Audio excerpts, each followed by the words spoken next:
Bonus round. What's going on, guys? Welcome to Bonus Round. This is our side series where we get to check out some topics we didn't get to hit on the Double Tap podcast.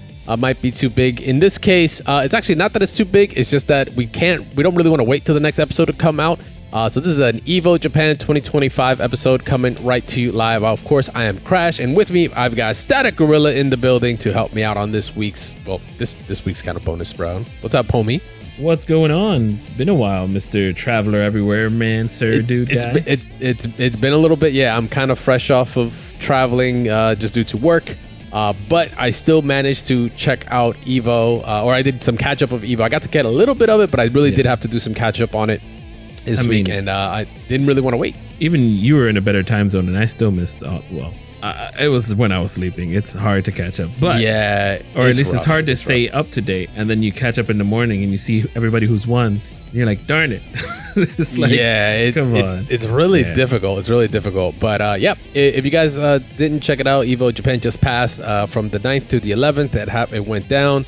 And we had a bunch of awesome games we covered, as it was the lead up to it. We've had, of course, Street Fighter 6, Tekken 8, Strive, Gran Blue Fantasy vs. Rising. Always a mouthful to say. The King of Fighters 15, funny enough, right? Like we all thought, it was gonna be City of Wolves, but it was just way too close that I guess they just didn't want to. They went with a safer bet there. They also had Cooperation Cup 19 go down, Beast Tribe Cup go down, and a bunch of other side tournaments as well, which was awesome. The team tournaments were still main though, so Virtual Fighter and Third Strike. And Third Strike, Cooperation Cup. Yeah. Oh, that's what. Yeah. Yes. Pardon me. Yes, sir. Because the Beat Tribe Cup is the Virtual Fighter joint. Man, got to, like I said, keep up with it. Got to check out a bunch of it. So we're gonna break down just some of the things that we liked, some of the things we didn't like, some of the matches that went down, of course, the announcements, and really kind of like an interesting topic that has come out of it that's gotten in front of people that is something we like keep yelling. At least I do from the top of mountains, and I think it's this is more of a sign of the times. We'll get into that. If you haven't already, make sure to follow us at Double Tap FGC on all our social media platforms. We do have an episode of a new podcast coming out next week, so make sure to stay tuned for that because we've got more things to talk in depth there. But let's get into it, man. Evo Japan 2025 is behind us, and like I said, we had a bunch of really good games that went down. Let's just talk with it's been a while, right, since we were at Evo Japan, the very first one back in 2017, right? 2018. Damn. We planned in 2017, so yeah. So back in 2018, and I remember that first venue and how it was still packed, but like looking at this venue, right? So this one, it happened at Tokyo Big Sight East Exhibition Halls. Dude, when that camera was panning out and would show the crowd, insane. It is wild how many. I'm sure there was a lot of people when we were there, but it's because of the way the venue was. You kind of didn't really feel it. At least I didn't when I was there. I made it just in time for my Street Fighter bracket, and in 2018. And remember, the room was in like a mall, like in the side room of a store that wasn't open yet, of a mall, and it had a drop ceiling, but there was a lot of space. So there were a lot of people. It was a little bit cramped, but where they are now is like, we've got time to look for places. And so it's definitely a lot better than what it was. Except the main area. Oh, no. The Sunday was also small as well. Yeah, Sunday was. Well, Sunday was in like another spot. Yeah, right? closer to where it we was were separate. staying. Right. It was separate from where the first spot was, where group stage and all that. Finals took place somewhere else. Here, it's all in one place. Yeah, that one was in the heart of Akihabara as well, right? Yeah, like right in the arcade district. Yeah, I can't recall what that venue was, but this one looked amazing. It was just big old, big ballroom style, right? Just a crap load of people. A good majority of them were there for Street Fighter. Just to put it in perspective, Street Fighter had about 6,661 entrances, which is boggles my mind. Second highest, right, ever in the history of tournaments. I think I believe, because Street Fighter 6 was it last year or the first year? It kind of still kills it at like 7,000 or something like that, if I'm recalling correctly. Biggest one for Evo Japan for sure. But the venue looked dope. There were there was like, I was catching it on Twitter as well. Like there was like cosplay that was constantly going on. Parade, yeah. The cosplay parade and stuff was dope. Celebrating right characters and the love and passion for it, and these incredibly creative people that have gone ahead and actually like dressed up as them and brought them to life. It was dope. Yeah. I had to look. I had to pay special attention to the parade because my brother has gotten accepted to Evo and the CEO. So nice. I'm like looking through like what are the popular characters? Oh, there's a Reina. Oh yeah, draw Reina, or different things like that. Market research, market research, right? But it looked good. There were a couple of side panels that also went down right in true Evo fashion. They had some panels. There were some presentations that went down. We're not gonna go into them like crazy, but like Virtual Fighter had a presentation that happened.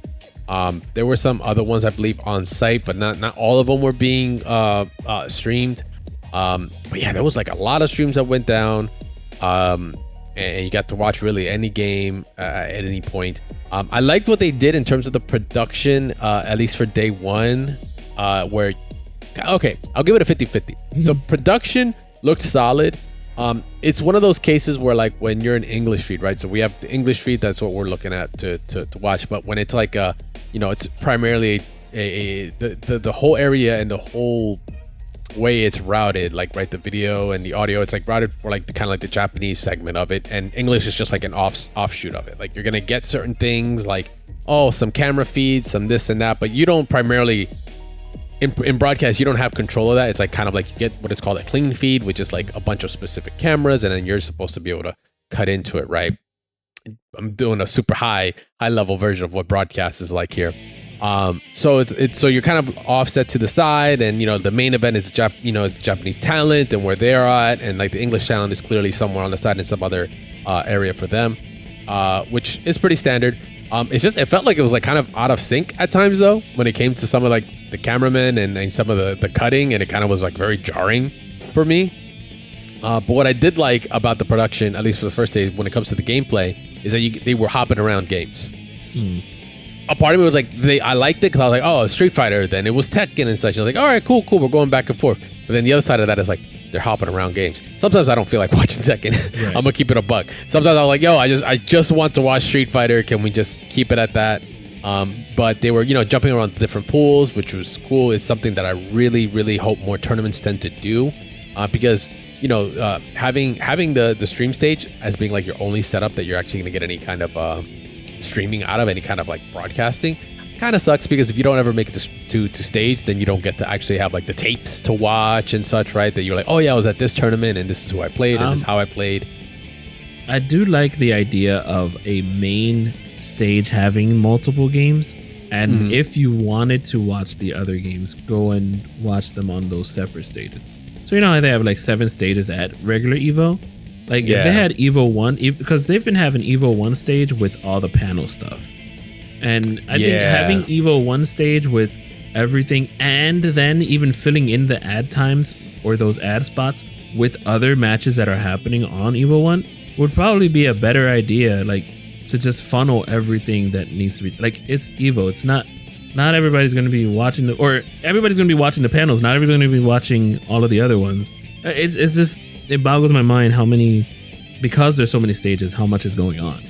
I think that's what it is quite a lot, and you just want to watch it all, right? You want to check it all out. You want to be in the mix of things. And we're already used to the multi streams. I mean, we're doing that with CEO. Like, I've got like a monitor with 9 streams happening, and it's like Funky P, CEO, TNS, Yipes, this and that, and I'm like, yep. Which one? Everybody. Right? I mean, I like it because, hey, you get to maximize the amount that the event gets to show off. And on the other side, you get to also highlight, many more games, right? Which is also a great thing. But gone are the days are like, if you are a side tournament, like maybe you might have a stream. Like maybe. I just think a lot of the casual viewer or the newest viewer who's like, they don't even know about typing a schedule in the chat.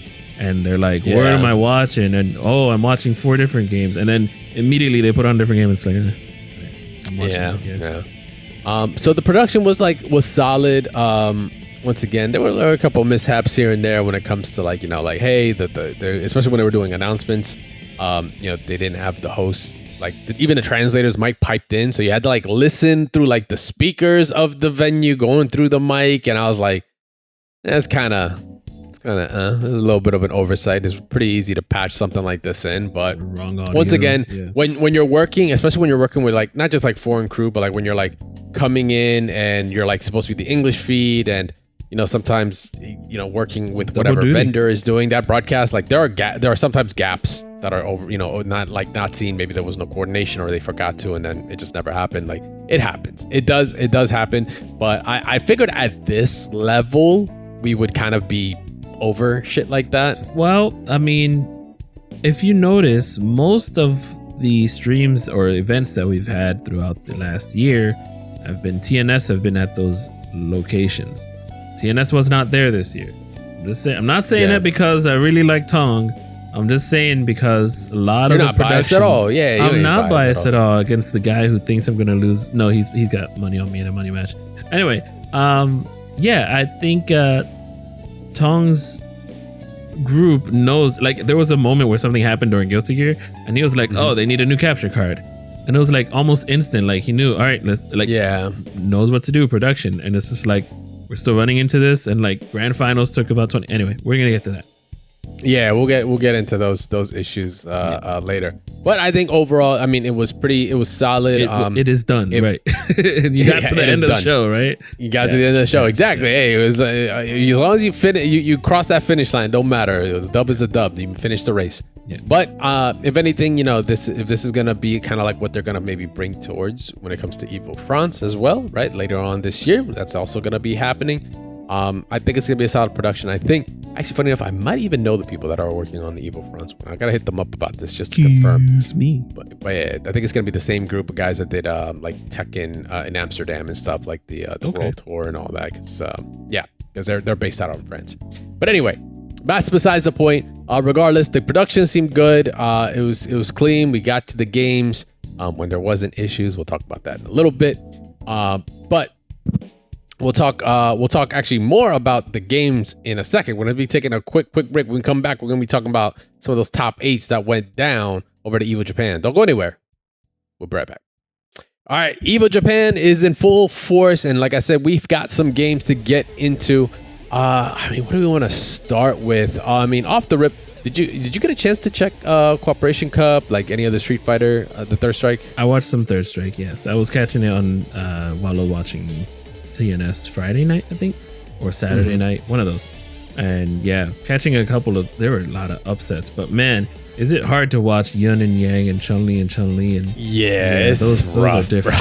But besides that, there was a couple of comebacks on Chun-Li's that were just outrageous. There was one with Chun-Li, 2 Chun-Li combos, or was it Chun-Li versus Chun-Li, and it was just like the crouch medium kick baits were just disgusting. Gross. Yeah, and then there was a Makoto comeback that was also disgusting, which it's like, oh man, I'm gonna use all my meter. Whoops, I have no way out. Oh, get grabbed. Oh, die. Okay. And then there was one Alex comeback. I don't know where it happened, but I think it was, I don't know if that was the last hit of. So I didn't get to peep out. I didn't get to peep out much of the Cooperation Cup. But I'd seen some floating clips. I gotta check out the Alex one. It was against MOV. I don't remember who the player was, but it was a comeback against MOV. It was a pixel comeback with Alex. Yeah, and there's a Twitter clip of somebody reacting with it, and it's just it's just crazy, like a Japanese player. Yeah. For those not sure, I mean, MOV is a legend when it comes to Third Strike. He won Third Strike, no? MOV? Did he end up? Didn't he win at Evo? For this one? Are you talking about this? Yeah. No, he didn't win in here. He got second? He was part of Overdrive family. They looks like they were tied for third, fourth. Evo 2024, he won.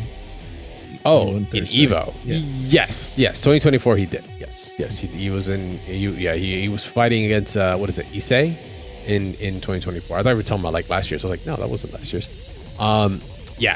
Legend. So to have a comeback, to have some tape on that, that's gonna be studied. That's gonna be a great watch. Yeah. Besides Cooperation Cup, I mean, for me, I got to hit really the big hitters or the main usual suspects. I did watch it like a tiny bit of Virtual Fighter, not a whole lot, only because it was just. For me, like that was also a team tournament. The team tournaments take a freaking long time to get through. That's the other part about it. It takes a lot, but it's on my list to kind of get through, especially the recent announcements and all, right? That came out. God, Wolf looks amazing. But I got to check out the usual suspects here. I did see a little bit of King of Fighters 15, but man, you know what? I'm gonna keep it a buck too, though. After seeing like City of the Wolves and watching and playing, through the base and all, I haven't got a chance to grab the game yet. I can't look at 15 and be like, the presentation throws me off. Like just the look of the game, I'm like, yo, City of the Wolves looks so clean. And yes, I know KOF 15 is an older game, older than the City of the Wolves. So I'm like, bro, it's the same generation, and everything. Like it's not like that far off, right? But City of the Wolves just looks so amazing that like I can't really look at KOF 15 to be perfectly honest. It's just like I'm just like done with it. I've seen the new. You're done with it with how it looks. I'm done with it with how the game is aged. Like within what I mean not skill wise, character wise. Because like so many people I still see play the game have changed so many of their characters because of just how OP they are. Like it's just Ila games, and thankfully a Kukri was on there, and I played Kukri, but he's gotten better over time. Oh yeah, because he's just gotten buffed. But like Kukri, he's cool, but then it's like you got Isla who's Haunter Hands, and then Hydern just got better out of nowhere with one patch. It's like it makes me actually scared of what's gonna happen with any Mark of the Wolves patch. City of Wolves patch. Yes, City of the Wolves dogs. Different game. Yeah. So besides that, I mean, let me see. Gran Blue, right? So Gran Blue, still an amazing game to watch. I can't, it's one of my most hyped games that I like watching that I don't play anymore. Or rather, I didn't play Rising like that. I have played it, but I didn't like compete in it. I did play vanilla Gran Blue. But still watching it. One of those games that got away from me. I'll be honest. Yeah. Really? Yeah, it was like in a weird mix. It was in a weird mix. To Oni Hearts, what did Oni Heart use? What's the small one? E Honda. The small character. What? The small character with the sword. She was E Honda of the game. E Honda. Onion Knight. Oh God, what's her name? The princess. Yeah. Oni Heart used her, and he beat me in a tournament, and I'm like, you know what? I think I'm done with this game. I'm good. Yeah, I'm just good. Charlotta. There we go. Charlotta. Yeah, I'll hold. Yes. I'll hold that L for life. I think her more of a Blanca than E Honda, to be perfectly honest. Yeah, she's got the rapid hit. They both do. She's this goon. She's this little creature that is just very annoying and runs around. Sorry, I didn't mean to interrupt. Go on. No, good. But yeah, so Gran Blue, it was a great watch. Top 8 was amazing. Got to see a good variety of characters actually. Yes. Which was like kind of like the best thing. Like, we talked about it when I was finishing up the top 8, and I was like looking at the character select screen. I was like, damn, like this character select screen is fucking fire. The game has come such a long way, and it's great to see a variety of characters that are also being shown off, right? Like we got to see some Sandalphon, yeah. Got to see some of him. We got to see, it's a lot of the DLC characters really. Grimnir is another one. Cagliostro we got to watch a lot of those matches. But we also got to see some of the kind of the OG original crew in there, right? We got to see some Fairy, got to see some Lil Wayne as well being played out there. This was closer towards I think even like the top 4. Yeah. Was kind of like when we were seeing it, which was like pretty hype regardless between Shio, it is Kasusagi. Yeah, Kasusagi, Zangief Dreams with the Kag, kind of just making a tear. Got to see some Narmaya. That was also pretty hype for me. I got to see some Narmaya from Hinoki, which was really, really dope. That character. There's so much they've added to the game that I kind of just don't realize until I watch more tournament play. Yeah. And I'm like, yo, we've got this. She has a teleport. What's going on here? What I find interesting is that, you've got Strive. Okay, so Blaze Blue came out in 08, 09-ish, right? And it lasted for a while. But what I'm trying to find, like, then there's other games like, not Strive, but more like Exerd, which Exerd had the same sprites, and then after a while more came out. It feels like, does it to me like the newer characters sort of have like an upscale to them compared to the first characters? You know what I mean? Because when you look at Gran Blue, it happened in Blaze Blue, it happened in Guilty Gear, it happened in Gran Blue now, where you have characters that came out originally on like PS4 and 5 when it came out originally, and like because the characters now that are coming out are like super tall, super enormous. Yeah, they like sort of overscale. I kind of have noticed that. Like Sandalphon the character that was announced at Evo last year are like too big for the screen. And then you're like, wait, can you get fuzzied? Like, you can't get fuzzied. Yeah. Sort of like when Broly showed up in Dragon Ball. You're like, this guy's fuzzy. Versucia is kind of like the perfect character to kind of point at and be like, yo, what happened here? Yeah, so like, I don't know if some games maybe shouldn't last so long on from console to console. I don't know. Like, I don't know, they get more brazen when they have more console power. They're like, oh, and let's then by the end overhype this character. Like Susano compared to like freaking, all the way back in the beginning of Gran Blue. That is true. That is a good point. Well, they get more flexible, right? They get more comfortable. They learn more, and they get to kind of push it a little bit, right? So you kind of maybe you see the quality difference a little bit more. But hey, you know what? At the end of the day, if you decide to pick that character, you decide to whether or not you're going to get fuzzy. That's on you. Right. Yeah. But without going into like the spoilers here as to like who won or whatever, because especially if you haven't got a chance to watch, go ahead and go and watch all the top 8s. Of course, for all the games are all worth your time. Gran Blue was hype as hell. It was just crazy to see it at that level. And the decision making, the reactions, and also, like I said, it's just some of the characters that have also gone true. Like Fairy, being in a top 8, I'm like, I did not miss fighting against that character, and then seeing how she's still annoying and she still can just like put out damage, whether or not you're blocking doesn't matter. She will chip you. I was like, yeah, I think I'm good. That's what I get so close. I get close to the line where I'm like, yeah, I want to try this out. Then I see stuff like that, and then I see like Narmaya still doesn't have an instant overhead. Like, yeah, nah, I'm good. I'm good, because it's just like those are some of those tick boxes that get off in my head, and I'm like, do I really want to go through that? I mean, I'm already going through DLC pains as it is here. We're playing Strive, and I don't mean by pains in a bad way, but it's like, learning a new character every time is like tough. Then imagine trying to learn an entire new system and game. Never an easy time. But it was still fun once again to watch. From there, I hopped on. I got to check out Tekken as well. Tekken 8. If you haven't heard already who won, then it is what it is. But man, good on that person for winning multiple titles under their belt. It was not easy.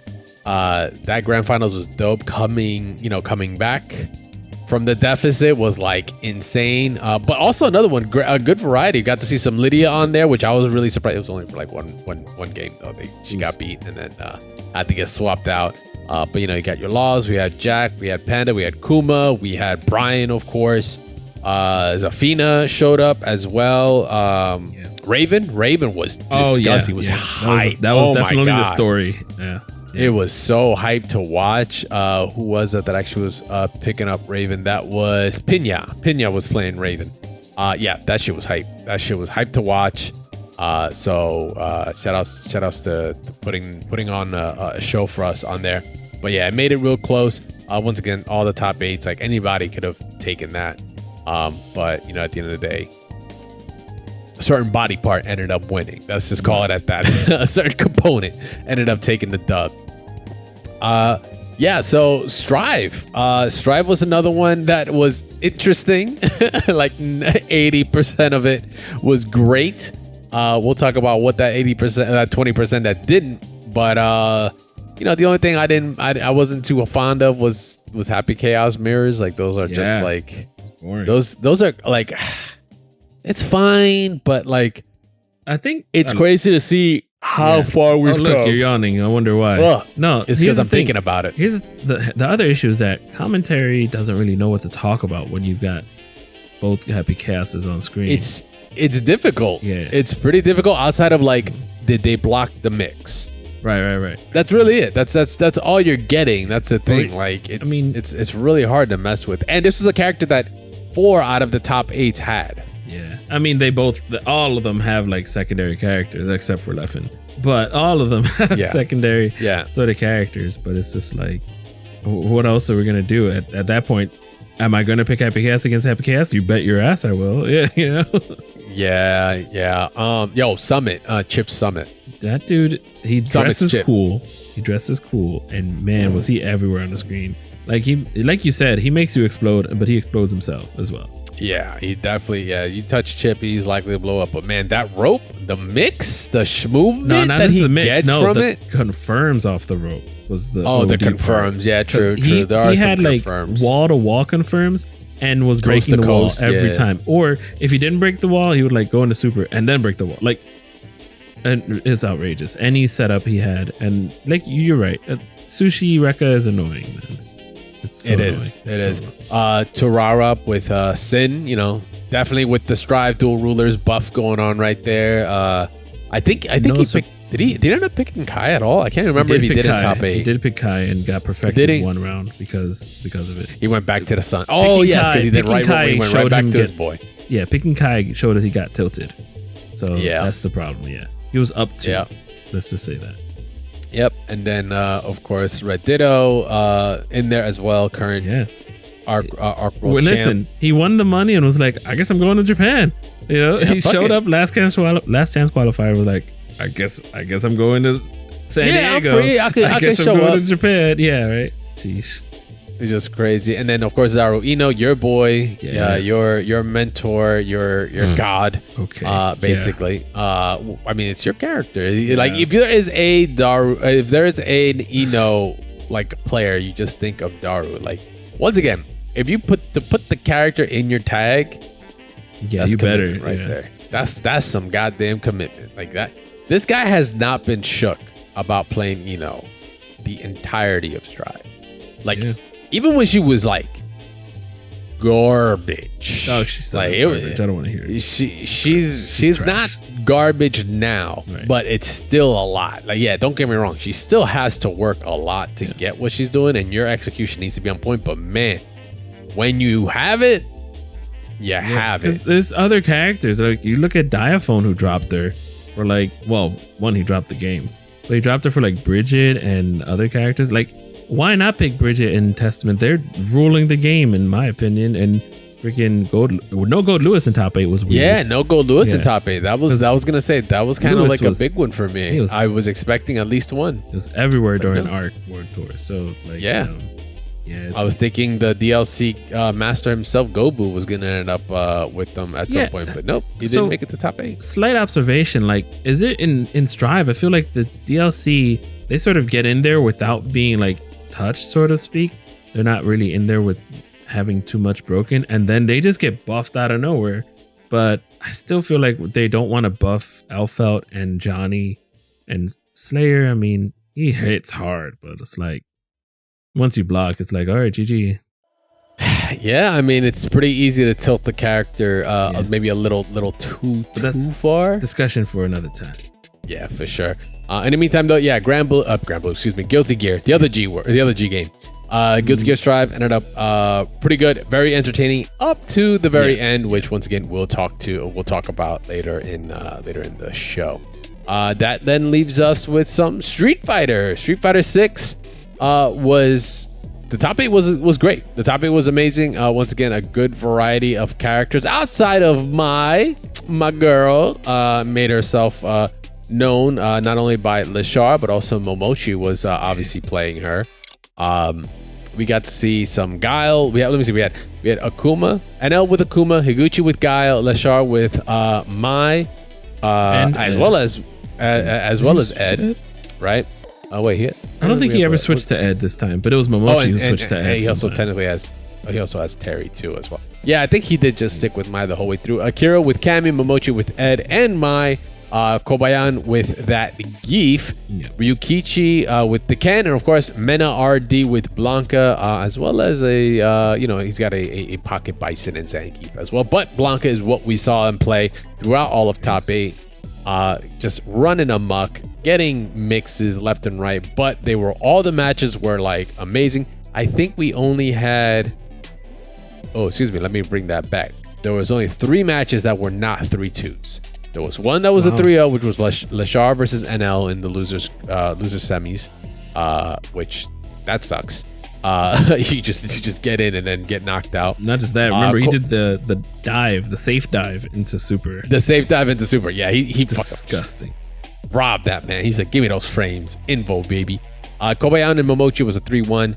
And then Mena RD versus Akira was a 3-1, while as everything else was 3-2. That means we got to the last game almost in all of top 8. So this is a stacked ass bracket, and we got to see some really good Street Fighter 6 I think it's safe to say we've arrived to the meta, so to speak. Like, people say, the game is still new, or I think we've arrived. Yeah, the game's been pretty solved. We got to see a lot of perfect parries, man. Like, you noticed that, like, was a big one. Like, we were catching it more and more and more often in not just like, fireballs. Like, fireballs are a given. That's like nothing. But like just in sequences, in footsies, it was happening pretty commonly. So I was like, okay, the defense mechanics are kind of like solved here, or at least for the majority. It's becoming such to that level where it's like, before it was like, if you could perfect parry, like I remember when the game first started, like you could perfect parry in certain situations, like, oh wow, what a call it. Now it's like becoming almost second nature to do. It's like pretty common. Yep. And I don't know if it was this weekend or if it was last week. Did you see that video of the Akitech sort of like perfect, or going into so there was a Guile player who did I think it was on High Fight. He did a parry, but the animation of it pushed him back out of the EX fireball. Yes, in time enough to do a flash kick in the block string. Flash kick, because if he didn't do it correctly, he wouldn't have. Because I just learned this. I wasn't sure about this, but like perfect parry is more recovery than regular parry. If you didn't know that, right? So. So when it comes to fireballs, it's strictly just on fireballs. So I'm talking about. But again, that's just some of the aspects of defensive gameplay that are happening, and I mean, it's still evolving too. So I mean, 6,000 people playing. 6,600 people playing. Yeah, you bound to get a couple of perfect parries.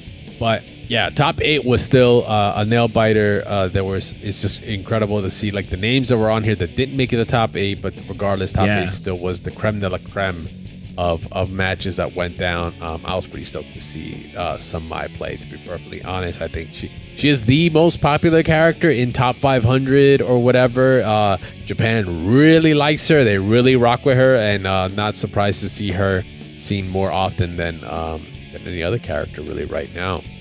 That might change when Elena comes out. We'll see. Because I still got my own thoughts on that character. I have never been so led on by a trailer. When I watched her trailer and I was like done seeing her gameplay, I was like, okay, cool, guys. I think we dodged the healing part, only for the trailer to then be like, healing. I was like, fuck. Anyway. Past that, Street Fighter 6 Evo Japan was good. Like I said, all top 8 for all of these games are worth your time. If you didn't get a chance to check it out, make sure to go watch them. They've all been archived at Evo events on YouTube. That's the official Evo YouTube page. They got all the top 8s kind of just condensed down, which is great, with all the breaks and the issues getting taken out of it, so you don't have to worry about waiting and you don't have to fast forward through a live stream to get into it. Well, with that, let's just jump into the kind of our main topic of what went down during these top 8s, or at least in 2 of them. This wasn't something that occurred across all of it, but it did happen in Street Fighter 6, and it also did happen in Guilty Gear Strive, which I gotta double check. How many people for T8? Okay, T8 technically was second. Okay, so I was gonna say Strive and Street Fighter, the 2 most entered games. But never mind, Tekken 8 was second. Yeah, man. So we're playing on PS5s, right? PS5s, and we've had our gripes with PS5 setups for quite some time now. Remember CEO, shit was literally melting. the USB ports were melting. Like actual bracket runners or TOs had to like bring out pliers to like pop things out. It's a hell of a mess. It's a hell of a mess. Sticks could get ruined. Consoles can get ruined. These things, they're running 12 hours a day. They're constantly like pushing out hot air. And there's like, and sometimes the way they arrange them, like, right, there's like fucking 4 of them that are just shooting hot air in like the same kind of direction. We found controller issues happening on stage multiple times. Like I said, it wasn't just on Street Fighter, but also on Strive. And that was causing some real issues in actual competitive matches. And it was annoying because, for one, the hardware that has nothing to do with the players that we're supposed to be competing on is actually becoming detrimental to playing the game. It's like, when do you kind of take the cutoff and go like, yo, we should really revisit what our competitive standards are, because this is not gonna fly. Like, it should not fly this way. I wonder, maybe it's not, maybe I'm just making something up. Would it be maybe an international system issue with certain controllers? Can that happen? I don't know. That's the deal about like, console and just the crazy amount of different controllers that we introduce into it. It's the same on PC as well, but when you're plugging into a PC, it tends to kind of be defaulted to a specific type of USB controller and like, an X input gamepad or whatever, and then Windows just runs it, right? Like, when it comes to consoles, like you're using so many different kinds of Brooks variables, converters, and they might act a little weird. Sticks, native sticks versus non. It might cause some issues, but once again, even things like this overheating issue. Like, clearly the PlayStation 5s, I think at this point, what Evo Japan has been the biggest thing to me is like just another piece of evidence that we should really revisit what our standards are and really take a look at this, because I know there's back and forth on it. Like, it's been a constant like argument, right, in fighting games, like, yo, consoles are cheaper. Yes, but like, at one point, is it like, are you gonna save a couple bucks, but then you might jeopardize competitive integrity? Is that really worth it? Right? Is that really a fair trade?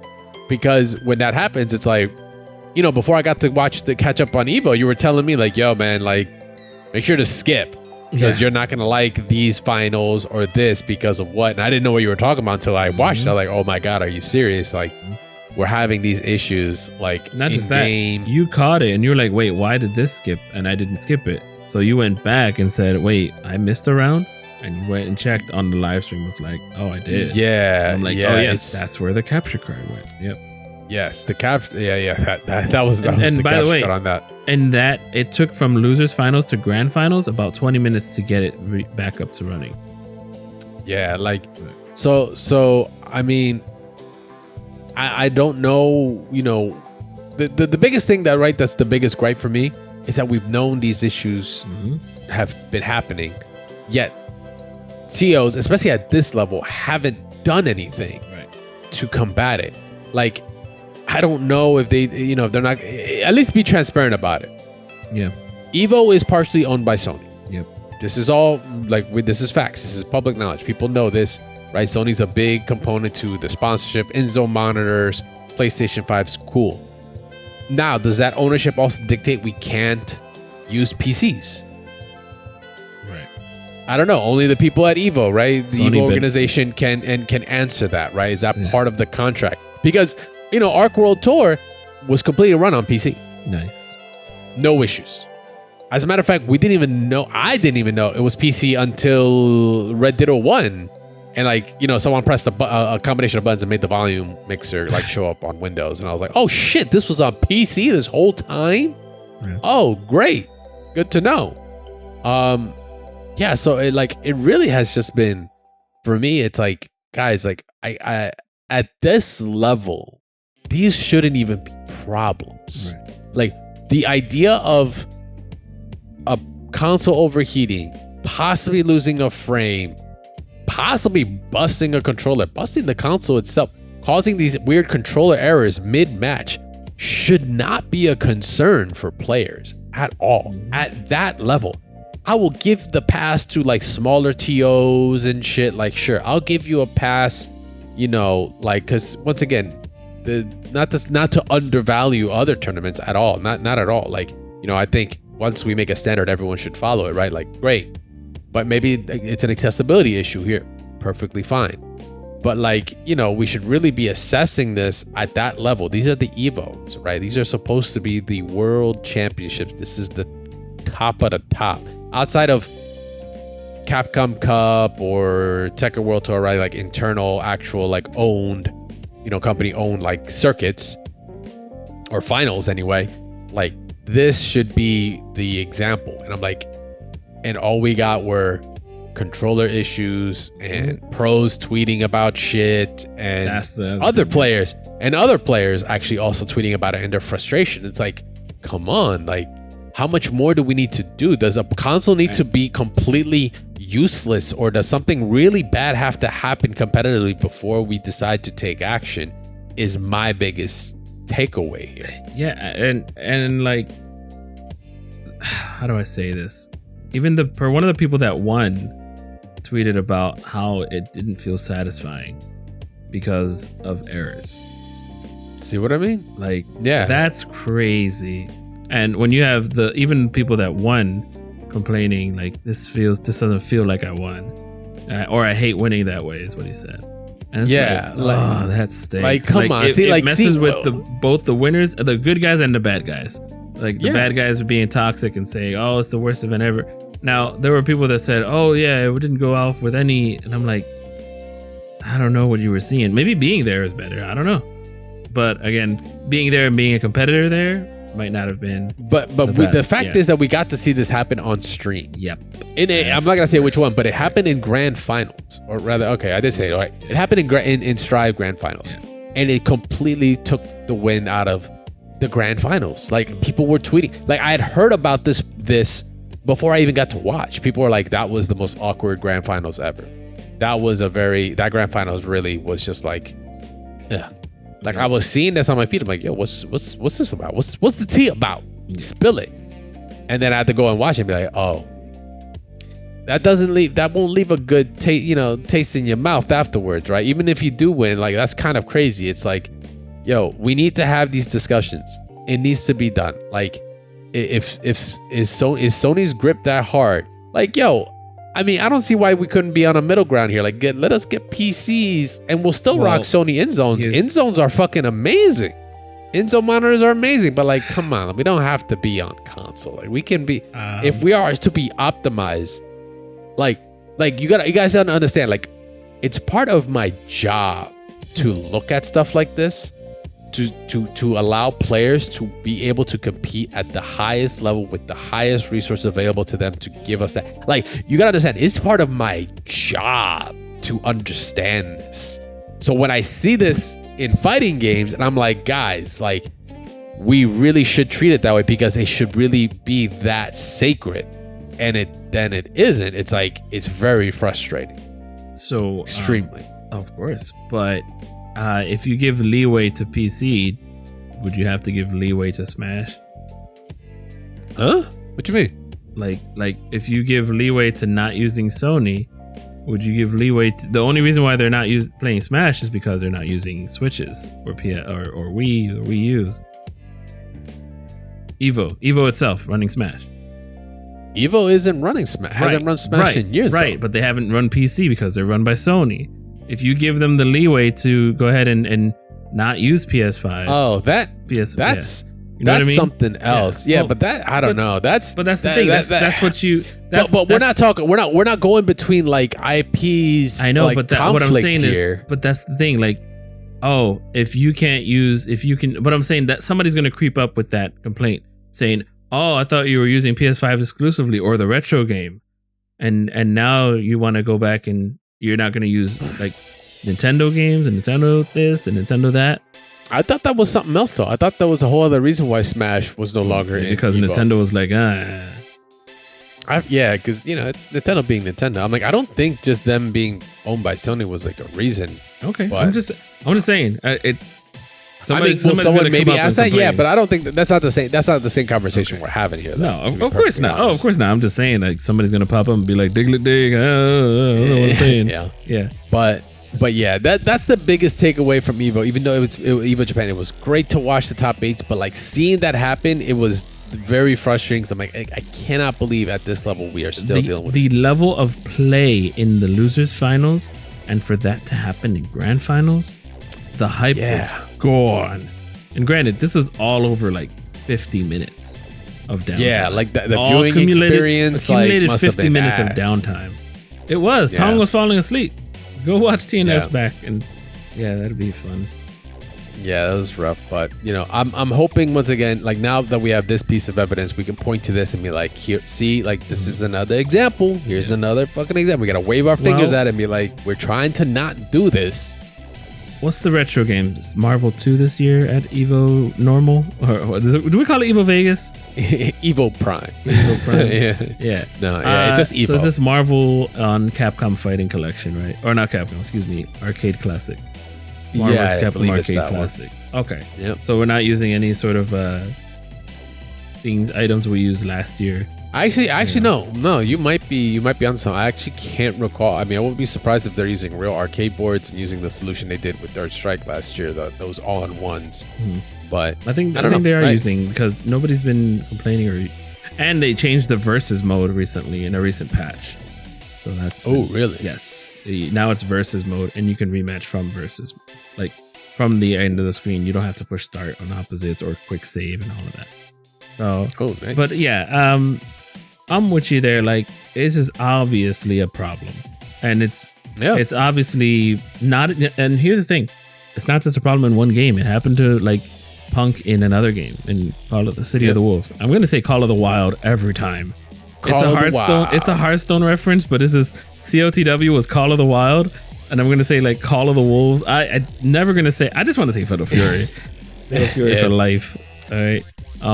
But yeah, man, it's obnoxious to go out there, to travel, to this, to that, to this, to that, to go up and down, left, right, and your controller malfunctions, and it's like, oof. Yeah, and it's like not consistent. That's like not a good look. That's not like. Yeah, it's like asking a competitive swimmer or something. It's like, hey, is the pool full of water or is it halfway this time when I dive? Yeah. Just so I can check my head when I fucking go in. Let me just see. It's weird. This is just, once again, another piece of evidence for us to point at and hopefully have these conversations into a direction of actually of actual standardization of some kind.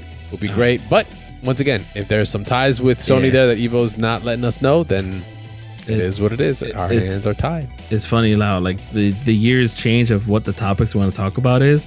So they're like, in the pandemic, it was like rollback needs to be talked about, yo. Must. And now, and I'm not saying that we weren't already talking about PC, but now it's like, it's been a while. Like, everybody's on PC. Like, I even can't play Guilty Gear Strive on PS5, man.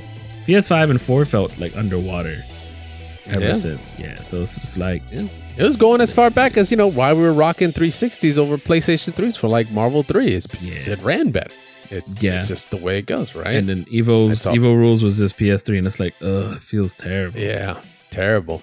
But that's the current state we're at. But at the end of the day, Evo Japan still was a great watch. It was a great event, just seeing the homies that made it out there to check it out, to experience Japan and all the competition that comes to it.